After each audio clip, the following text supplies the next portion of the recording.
Hi, Shannon Waller here, and welcome to the Inside Strategic Coach podcast with Dan Sullivan. Now, in our last podcast, we talked about growing ideas, and at the end of it, we were talking about the value of questions over set answers. And really, Strategic Coach is almost an ecosystem for helping to do that. But Dan, you have a very clear perspective on why questions are more valuable than answers. So can you talk about why questions are so important to you? Well, I think the big thing, Shannon, is to differentiate right up front between what I call close-ended questions and open-ended questions. And I don't think close-ended questions are of any value whatsoever for developing new ideas. They're simply designed to reinforce ideas that are already there. And what I mean by that is that one of the stereotypical knocks about salespeople is that salespeople learn a set of questions where they force the customer, the prospective customer or client into a situation where they have to say yes, yes, yes, yes, yes. And that means that you force the person to be committed then to the answer that you want to sell them. And it's done in many realms. It's done in academia, it's done in mainstream media, it's done in the political world. You see it on film. You know, you're very clever at only asking questions. You know, the entire legal process is based that the lawyer should never ask a question that he doesn't know the answer to, or doesn't ask a question that doesn't elicit the answer.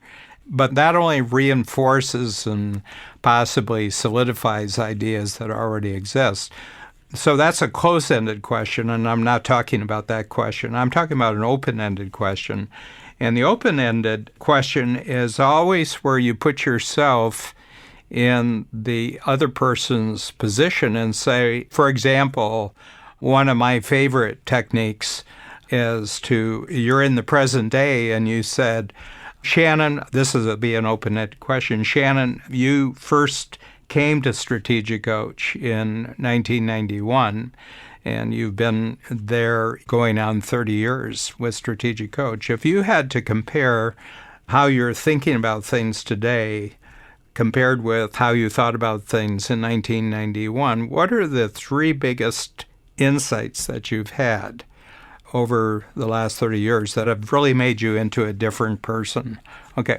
And you can answer the question if you want. I'm writing down my answer. You can answer the question if you want. I would like you to answer it because I want to just show the full asking of an open-ended question and then having someone actually answer that question.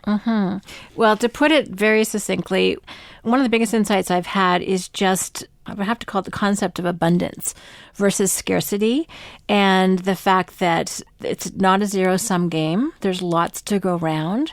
There's a lot more ideas where that came from, and that we can keep being creative and create all of the abundance, wealth, time, purpose, relationships that we want. So that would be one big insight that I've had. The other big insight, which may be my favorite, is unique ability. And along with that, to me, goes unique ability, teamwork, where I can refine my thinking and my experience into those few activities that I love to do and I'm best at, and I'm a hero to other people, and it gives me energy, and I can always see room to get better. And that is a path. And that as I do that, things get better. As I help other people do that, as I recognize that my strengths are only one small subset in the universe, and if I can find the complementary ones, anything and everything is possible. That's part of the creation of abundance. And then the other ones kind of goes back to what we're doing right now is conversation. And that so much can be created. I'm a big learner. And you said in our last podcast about putting yourself in environments or exposing yourself to new ideas. And that for me is food. And I feel like I have both the community and the people and the resources and the books, because I'm, again, a big reader, that there's no lack of new possibilities that I can go and explore. So I feel like I have a much bigger future as a result of all those three things. And I think there were seeds of those, and it's probably why I didn't fit in a lot of other environments that I'd tested, and why Strategic Coach was such a great fit for me. But abundance, unique ability, and as you put it in our last podcast, human conversation, for me, are probably my biggest insights that I've gained at Strategic Coach. Yeah.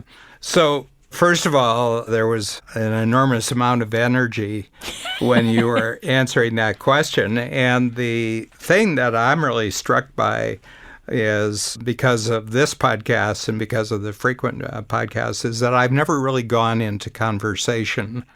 Okay, so this is an idea that is coming out of 2 podcasts in a row that we've actually done, that conversation based on open-ended questions is really the breeding ground for great new ideas. And I had never expressed that. And it only came because I asked you to compare roughly 30 years of your experience and what you had learned from that. So what that shows, the dynamic of asking questions where you don't know the answer, but you're intensely interested in how someone else is entertaining the question and then looking at their experience. And I think that the most important thing about open-ended questions is they don't go to what people already know.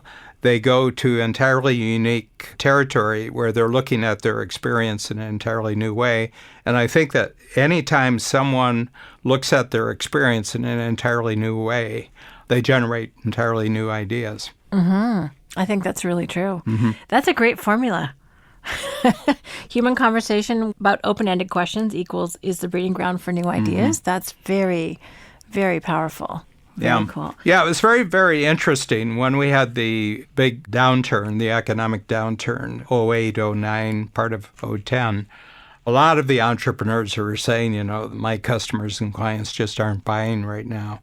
And I said, well, are you well enough off financially that you could experiment for a quarter with a different approach than everyone else is going to approach it, because everybody else is going to be uptight now.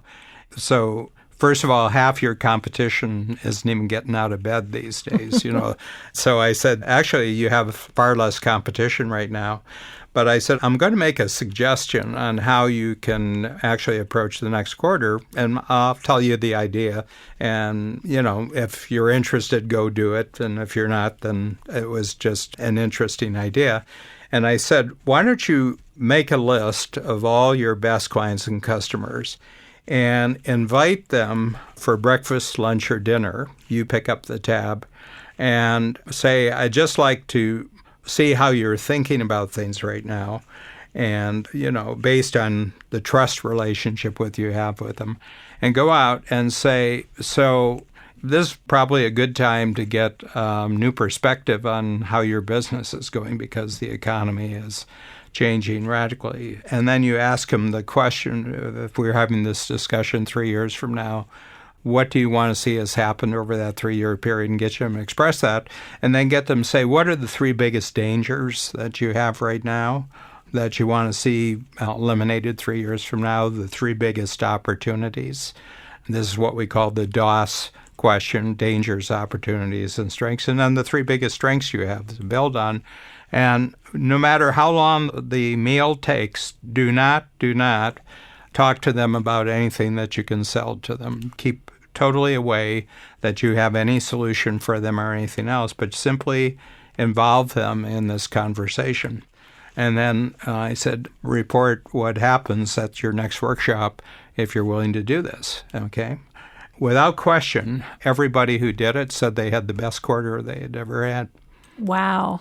When nobody was buying that conversation of going out and asking an open-ended question and discussion and simply going. And then I said one thing you could do is simply go back afterwards and just reflect in a letter the main points that you had captured from the conversation, and just send them a letter and say, it was really a pleasure to spend time with you. And the fact that they gave the time, the fact that it was open-ended conversation where the other person did all the talking, and then it got reflected back in the letter, all of a sudden established our entrepreneurs as the single and most important person in that other person's life during that particular period when the economic downturn. Nobody else was listening to them. Nobody else was phoning them. Everybody was trying to sell them when they weren't buying, and they just totally differentiated themselves. But the other thing is that the customer or client of my entrepreneurs They were able to see their life in an entirely new way. They had new ideas about what they could do next. They were able to gain perspective in their lives. So they came back, and everybody was just super excited about it. And I said, now, I have a question for you. I said, if this works so well at the worst of economic times, why are you ever trying to sell anything? What a great question. I said, if you just had your best quarter as a result of having this conversation, why would you ever going back to trying to sell your product or service? Why don't you just go out and have this conversation? Which really puts a handle on what I think is the secret to constantly being a fresh and attractive and exciting entrepreneur on a nonstop basis in your life, and that is make everything about a conversation. Only have the conversations about open-ended questions where the other person is able to learn new things about their experience, and specifically ask them how they want to see their future change from where it is now. And 3 years is a really good framework. And then reflect back to them in writing what got talked about and pick up the tab. A key part of that. Yeah, pick up the tab. It's amazing because I've never seen it not work. It only has this virtue about it. It just always works. It's interesting because we have coached this. Well, the first question is called the relationship, the R factor question, which is if you and I are meeting here 3 years from today, looking back over those 3 years, what has to have happened for you personally and professionally for you to feel happy with your progress? And then the DOS, the dangers, opportunities, and strengths. So many people resist that question. They feel awkward.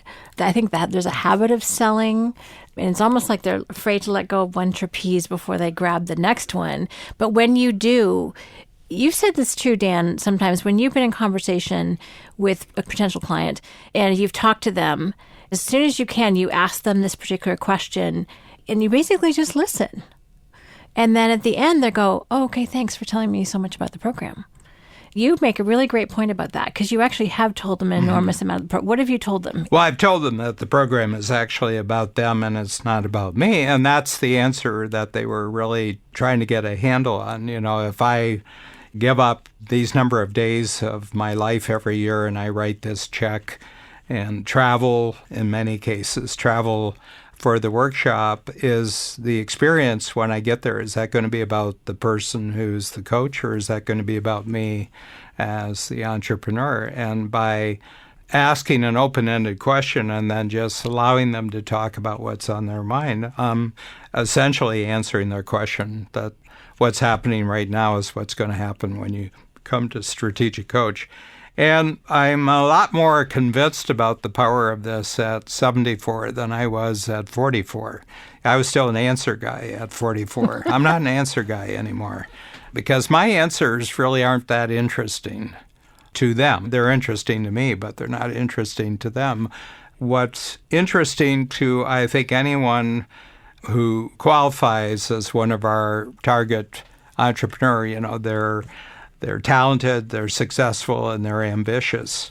I think that the answers that they really want is their own uniquely new answers based on seeing their own experience in a uniquely new way, and I can trigger that. You most definitely can. I'm trying to think of how many open-ended questions are in Strategic Coach. Yeah, well, there are no close-ended questions in the Strategic Coach. You know, we don't get people to memorize anything in the coach. We don't get people to memorize definitions. The only thing that I've come close to asking people to memorize is the actual wording of a question. Like the R factor question? Like the DOS question. And even there, I said, well, you know, it works better if you don't have to think about it. You know, I mean, if you have memorized the question. I don't think I've ever ask people to memorize anything else in Strategic Coach because I'm not trying to communicate answers to them. I'm trying to communicate better ways to access their own brain by being in the right circumstances with other brains. I just love everything you're saying because it's such a great way to describe A, what you do, and B, what the program does. Mm-hmm. And I'm just thinking about the mindset it takes. I love how you described it. If you want to be a fresh, exciting entrepreneur, you almost need to come at things from this open-ended, not knowing the answer already mindset, which means I wrote down the word curious. Like, you just have to be really, really curious about what the future looks like for somebody else. What are they up to? What does their experience tell you? What can they tell you about their experience? And it makes for very dynamic conversations when you don't know the answer already. It's totally different. I often wonder what's the barrier that keeps people from going there, because I really had this down pat when I was a child. I really found I could operate in the world of big people when I was a little person. And I think it is that you've been brainwashed almost that the winners in life have all the answers, okay? So much of the academic world is accumulating answers. And that no matter where you are, you've got an answer for what's going on. And to me, the real key that I had become really skillful is that regardless of the situation, I always had a question that broke things open, that broke the conversation open. And I think that there's a terror that a lot of people have of not being able to hold on to their answers, of being in a circumstance. And I think it comes from long experience, starting with the school system, starting with how they communicated with their parents and everything else, where they had to have an answer. You had to have an answer. And my feeling is that answers are very perishable these days. The shelf life of an answer, in some cases, it doesn't last more than a day. It might be good today, but it won't be good tomorrow. But really great questions. I think that the R factor question we have, if I asked it 5,000 years ago, it would have had the same impact. If I ask it 10,000 years into the future, it will still elicit the same response.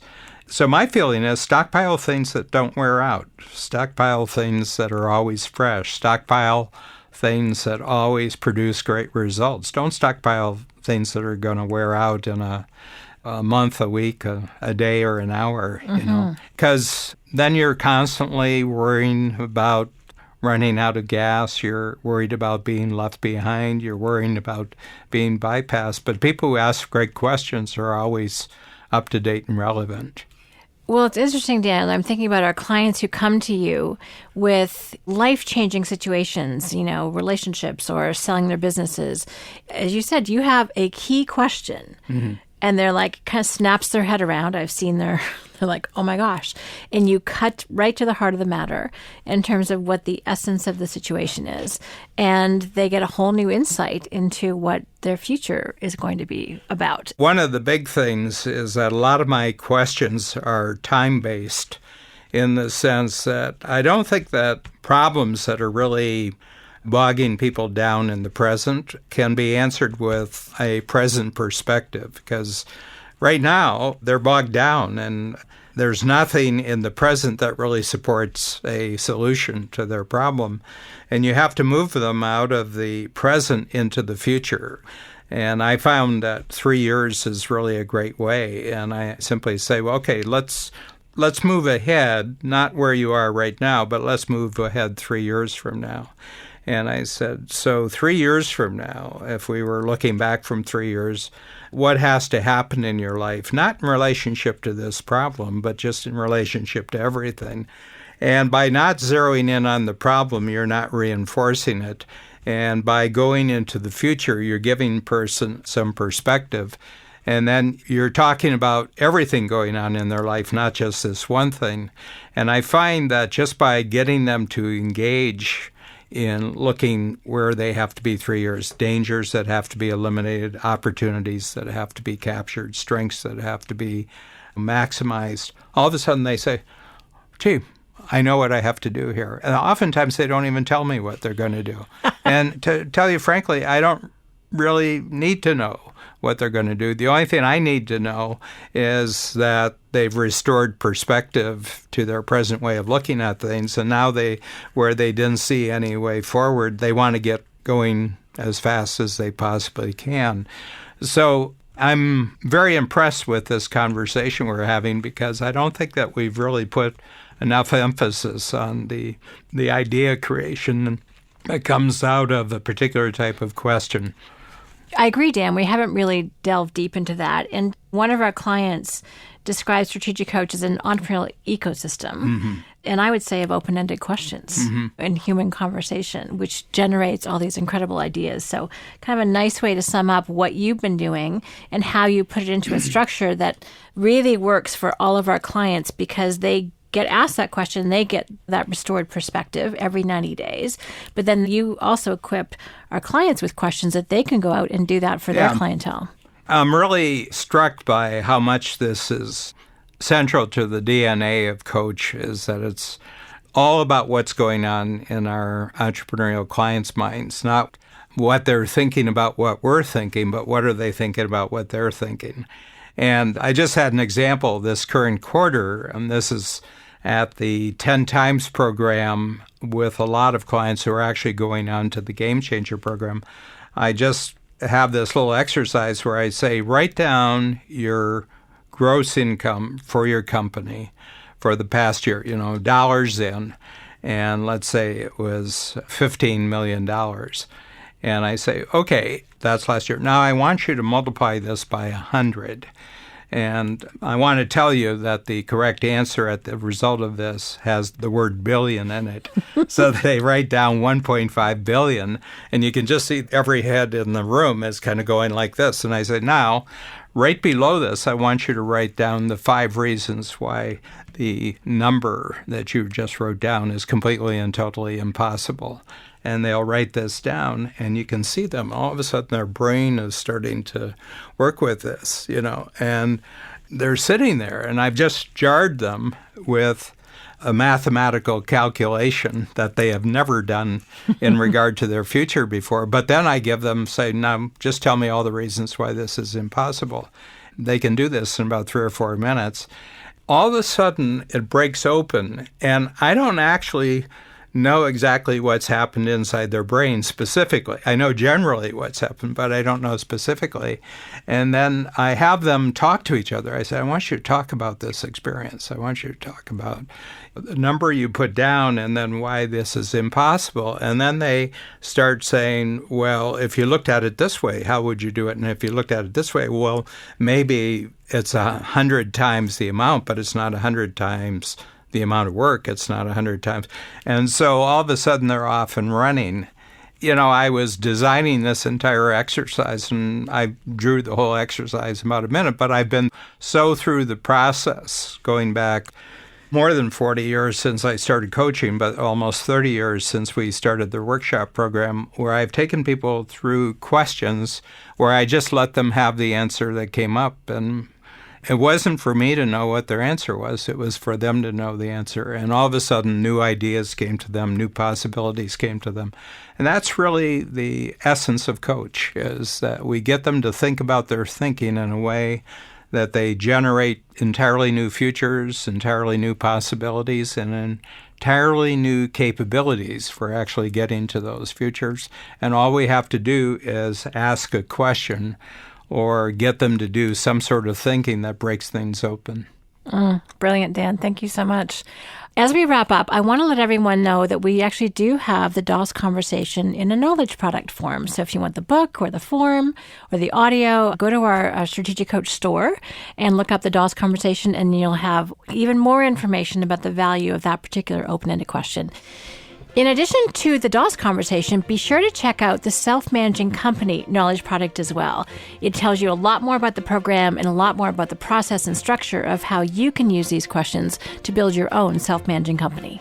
Dan, thank you for a very enlightening and enlivening conversation. I've appreciated it. Thank you.